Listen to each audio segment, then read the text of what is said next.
আসসালামু আলাইকুম, কেমন আছেন সবাই? আজকে আমি রান্না করব রাতের জন্য রুই মাছ লাউ দিয়ে। তো প্রথমেই আমি কড়াইয়ে তেল গরম করে নিলাম। এরপরে আমি মাছগুলো হলুদ আর লবণ দিয়ে মেখে নিয়ে তেলের মধ্যে ছেড়ে দিলাম। এই তো আমার মাছের দুই পাশ হয়ে গেছে। এখন আমি মাছগুলো তুলে নিব। সাবধানে তুলে নিব যেন মাছগুলো ভেঙে না যায়। মাছগুলো আমার তোলা শেষ হয়ে গেছে। এখন মাছ ভাজির যে তেল আছে কড়াইয়ের মধ্যে, ওই তেলের মধ্যেই আমি দিয়ে দিব পেঁয়াজ মরিচ।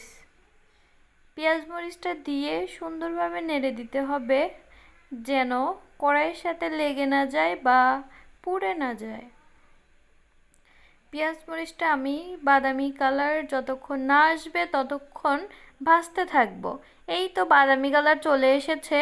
এখন আমি এর মধ্যে দিয়ে দেব বাটা মশলা, তারপরে শুকনা মশলা। প্রথমে আমি দিয়ে দিলাম লবণ, মরিচের গুঁড়া, এরপরে দিব হলুদের গুঁড়া, তারপরে দিলাম ধনিয়া গুঁড়া। সবগুলো মশলা দেওয়ার পরে পেঁয়াজ মরিচের সাথে ভালোভাবে মিশিয়ে নিব। এই তো মেশানো শেষ। এর মধ্যে দিব বাটা মশলা। প্রথমে দিলাম জিরা বাটা, এরপরে দিব একটু হালকা দিব আদা রসুন বাটা। হালকা না দিলে, বেশি দিলে আবার গন্ধটা বেশিই লাগবে তরকারিতে, এজন্য হালকা করে দিলাম। এরপরে তরকারিটা কষানো হয়ে গেছে, উপরে তেল উঠেছে। এখন আমি ভেজে রাখা মাছগুলো দিয়ে দিব আমার মশলার মধ্যে কষানোর জন্য। মাছগুলো ভালোভাবে নেড়েচেড়ে একটু ঢেকে দিব। ঢেকে দিয়ে পানি দিয়ে মাছগুলো একটু কষিয়ে নিব। এই তো আমি মাছগুলোর মধ্যে এখন পানি দিয়ে দিলাম। পানি দিয়ে মাছগুলো আবার ভালোভাবে নেড়ে দিব। মাছগুলো আমার কষানো হয়ে গেছে। এখন মাছগুলো আমি তুলে নিব।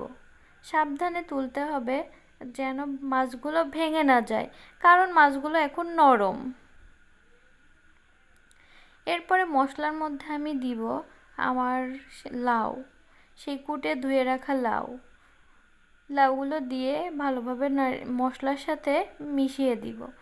ও মা, শুধু লাউ না, এর মধ্যে দেখছি আলুও আছে, তবে আলুর পরিমাণটা একটু কম, লাউয়ের পরিমাণটা একটু বেশি। এরপরে আমি ঢেকে দিব একটু সিদ্ধ হওয়ার জন্য। এই তো প্রায় সিদ্ধ হয়ে গেছে তরকারিটা। এখন ভালোভাবে নেড়ে এর মধ্যে আমি পানি দিয়ে দিব। এই তো ভালোভাবে নাড়া শেষ। এখন পানি দিয়ে দিলাম তরকারিতে। ভালোভাবে পানি দিয়ে আবার তরকারিটা নেড়ে দিলাম। এখন ওয়েট করতে হবে পানিটা গরম হওয়ার জন্য। দেখি কতক্ষণ সময় লাগে পানিটা গরম হতে। এই তো প্রায় শেষের দিকে। ও মা, আবারও পানি দিয়ে দিলাম।